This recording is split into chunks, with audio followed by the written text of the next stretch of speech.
खबर शामिल करते हैं बालाच मंसूर की रिपोर्ट के मुताबिक गवर्नमेंट हाई स्कूल तुंप में डीईओ तुंप मंजूर अहमद की सरबराही में तारुफी अजलास मुनक्किद हुआ, जिसमें मंद और तुंप के तमाम स्कूलों के क्लस्टर हेड्स और दीगर तालीमी अमले ने शिरकत की।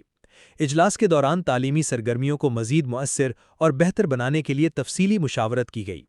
इस इजलास में डीडीओई तुंप मोहम्मद नूर, डीडीओई मंद हाजी बाबू और डीडीओई फीमेल मैडम शारी बलोच भी शरीक रहीं।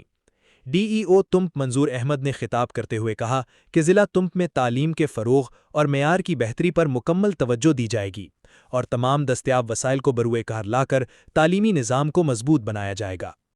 ताज़ा तरीन खबरों और तबसरों के लिए voice of Makran YouTube channel, Facebook page, WhatsApp channel, TikTok और इंस्टाग्राम को फॉलो और सब्सक्राइब कीजिए।